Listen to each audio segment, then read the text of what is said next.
imodoka yawe nshya abantu bakibaza ati imodoka yari imaze yayitekerezaho bata amafaranga ubundi ava he abantu bati tujora kuri iki aha bana ngo bibireba kubera iki niko nabibonye that's nonsense for sure ariko ubundi se bibareba iki muri rusange yubatse inzu imodoka biva reka abana nahisemo kubanza gushaka amafaranga kabisa nkaba independent nshatse nanarongorwa ejo I know nta mugabo uzaza ngasuzugure cyangwa agiye kuntreating ntabwo nibona ngo nabaye umugore ni destiny nemera muri destiny cyane niba koko ari Imana yangeneye bizakunda ariko njyewe nk'umuntu kandi nibiga ko umuntu nanone agena icyo ashaka playing a very big role towards their destiny ntabwo nshakisha nibo basitari mu Rwanda kugeza ubu banze gushaka bitewe n'amafaranga bafite ndetse n'ubwiza bwabo bakaba baratangarije itangazamakuru ko batazigera bashaka umugabo nubwo hari na bamwe muri bo bashobora kuba barabyaye ariko bakaba ari abakobwa kuri ubu ngubu nabo batangaje ko badakeneye umugabo mu buzima bwabo cyane ko umugabo n'ubundi ngo nta kintu abafasha cyane ko icyo bihaye cyo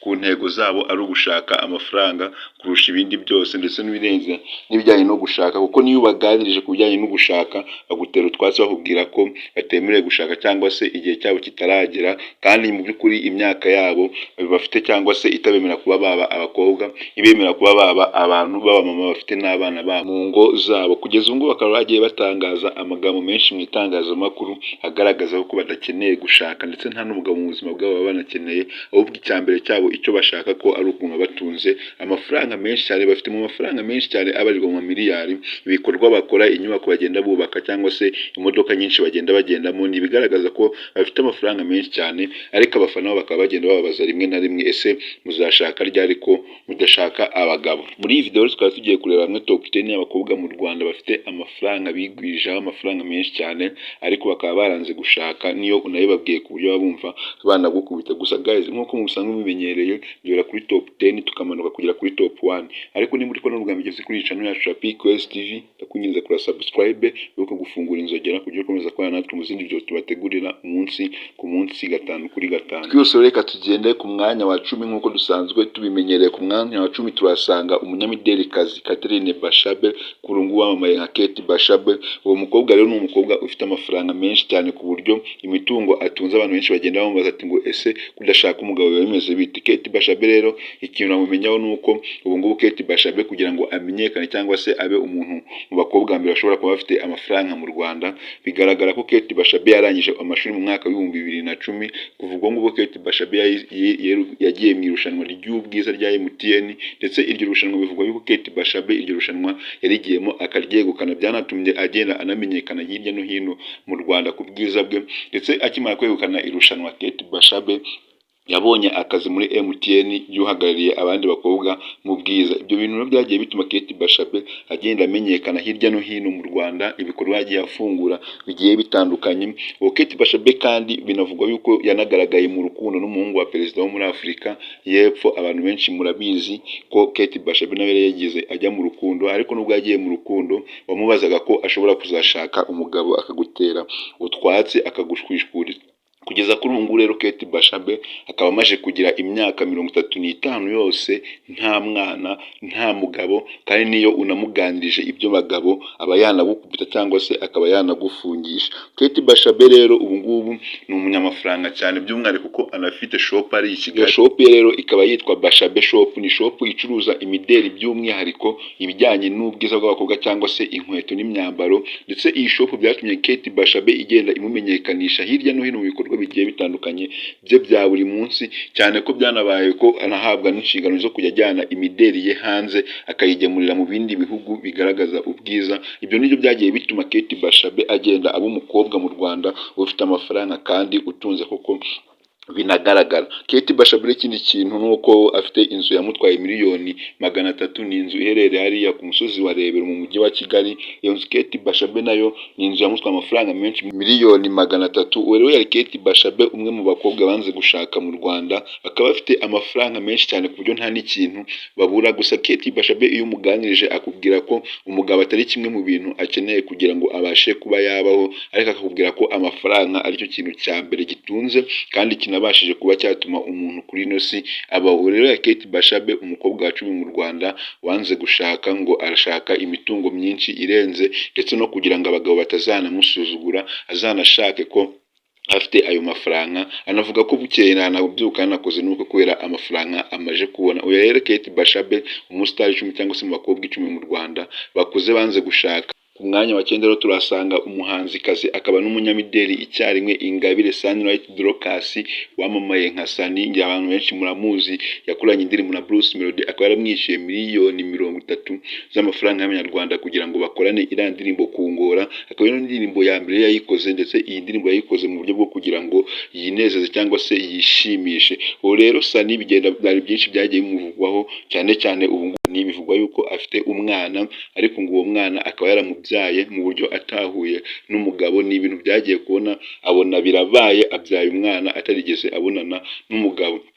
Ikindi kandi wamenya kuri Sane yagiye avugwa mu rukundo rwinshi cyane, muramuzi Patrick urukina mu Runana. Urukundo rwe na Patrick rero rwabaye ikimenywa bose mu Rwanda ndetse n'ahandi hirya hose muri Afurika, ndetse kugeza n'aho bombi bari bemeranweje ko babana nk'umugore n'umugabo. Gusa ntabwo byaje kugenda neza, byarangiye urukundo rwabo na Patrick ruhagaritswe bitewe n'uko Sane uyu muhanzi wagiye ku rubuga rwe rwa Instagram agafata video yambaye ubwambure bwe bwose ari kwereka abandi basore. Ibi bintu rero Fisto yarabibonye nyine biramubabaza, bituma afata icyemezo cyo gutandukana n'uyu muhanzikazi cyangwa se uyu munyamideli Sane, bituma batandukana. Ikindi kintu wamenya kuri Sane nuko yabyaye umwana ariko akamubyara mu buryo atarigeze ahura n'umugabo. Ibintu byatunguye abantu benshi cyane bikanabatangaza, by'umwihariko ku bantu batuye isi bakibaza ukuntu umuntu abyara umwana ariko atahuye n'umugabo ndetse nta n'inanga yigeze yiteza. Ndetse n'abantu bagiye ku bitaro kumupimisha byagaragaraga ko uyu Sane yabyaye uyu mwana nta mugabo, nta n'ubundi buryo wenda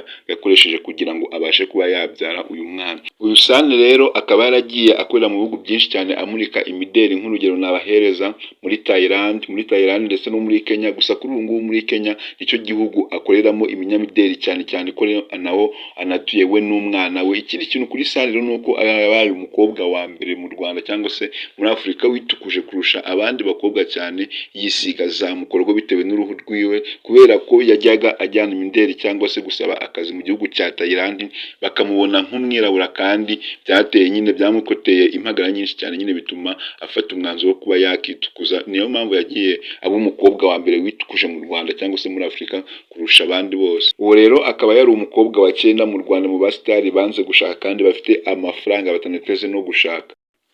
Ku mwanya wa 8 wo mu bakobwa banze gushaka turasanga umukobwa witwa Sherry Silver. Ni umukobwa nawe umaze kugira imyaka 31 ariko ubu ngubu akaba nta mwana, akaba nta mugabo afite, ariko aba afite imitungo myinshi cyane ibarirwa mu miliyari, ndetse n'abantu benshi ku ngubu bashobora kuba batanafite. Sherry Silver rero ubu ngubu wamamaye kenshi cyane mu myaka igiye itandukanye, kugeza ubu ngubu amaze gukora ibikorwa bigiye bitandukanye byinshi cyane byibandamo ibyo gufasha abantu bagiye batishoboye cyangwa se abanyantege nkeya, cyane cyane ku Sherry Silver Foundation ubu ngubu ashobora kuba yarashinze mu Rwanda.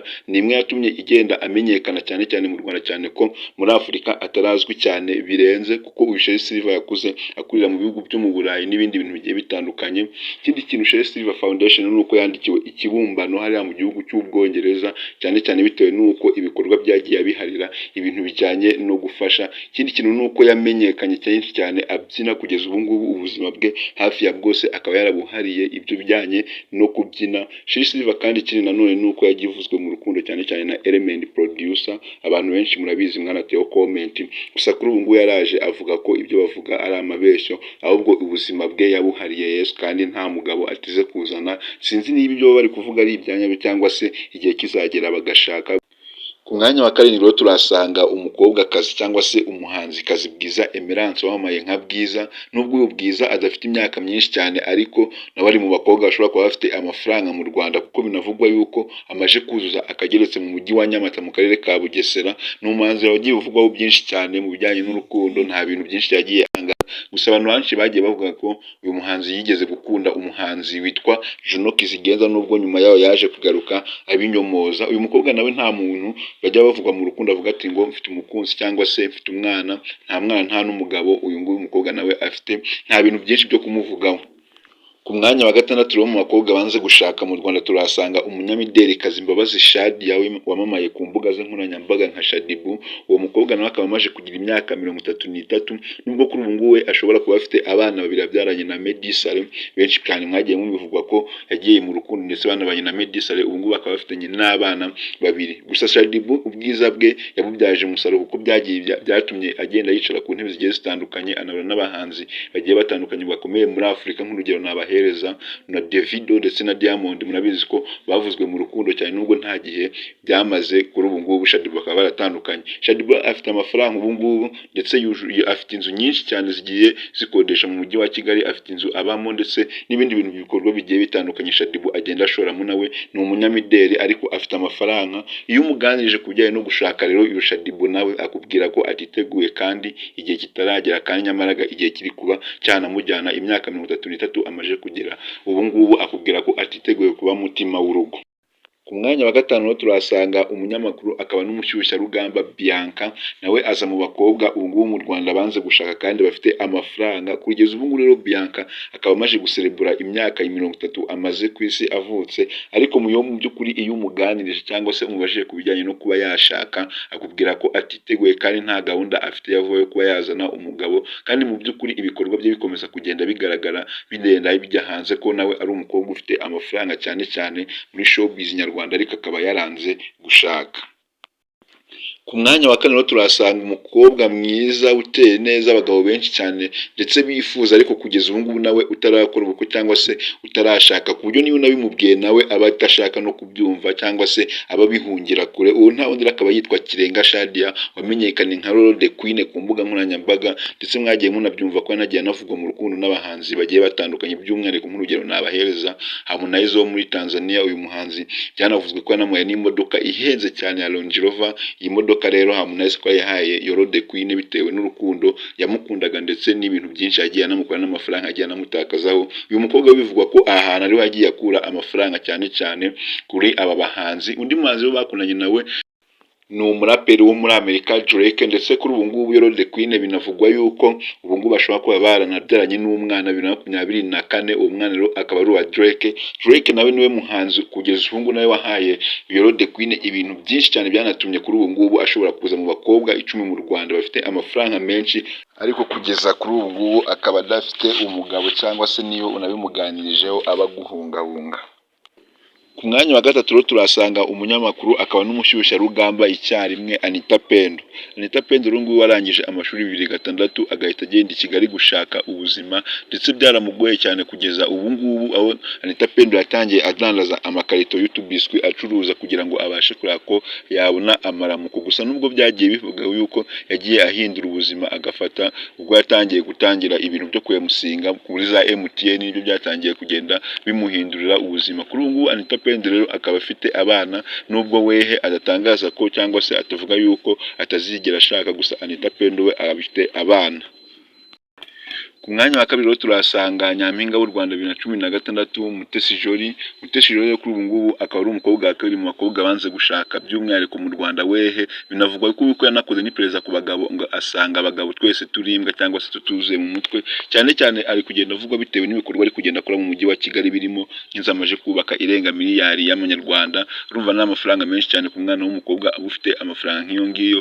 Bidakeye kabiri Mutesi Jolly yatangaje cyangwa se yagaragaye mu modoka ihenze cyane Yosina Gerard agendamo. Ni ibintu biri kugoma igenda bivugwa mu mujyi wa Kigali, binatuma binagaragaza ko Mutesi Jolly ashobora kuba afite amafaranga. Gusa ubu ngubu Mutesi Jolly iyo umuganije cyangwa se iyo umubajije inkomoko y'amafaranga, ahantu akura aya mafaranga, bigenda akubwira ko ibyo ngibyo cyangwa se umuntu ubimubaje iteka ryose nyine amubwira ko ibyo bintu bitabareba ku bantu baba bifuza kumenya inkomoko y'amafaranga Mutesi Jolly abo ayakura. Gusa kuri ubu ngubu amakuru nuko bivugwa yuko ngo Mutesi Jolly amafaranga ashobora kuba yakura mu bagabo, nk'urugero Rugumu Saidi ngo muramuzi n'umunyakenya ufite amafaranga menshi cyane, ufite n'ama business agiye atandukanye. Kugeza kuri ubu bivugwa yuko ngo Mutesi Jolly ashobora kuba ari inshoreke ye, ari nayo mpamvu ngubu Mutesi Jolly ari kuguma agenda yigwizaho imitungo igiye itandukanye. Ku mwanya wa mbere rero turahasanga umukinnyi wa filimi Alliance Uwimbabazi wamamaye nka Alia Kuru. Uyu mukobwa rero watangiye gushakira amafaranga mu buryo bwemewe ubwo yatangiye acuruza ibiyobyabwenge mu Rwanda, nubwo byaje kumukomerana kugeza ubu ngubu aho yabaye boss lady mu Rwanda, akaba afite amafaranga menshi cyane ndetse n'imitungo igiye itandukanye bitewe naho yagiye ayikura. Yabaye umukinnyi wa filimi wabaye ikimenywa bose mu Rwanda.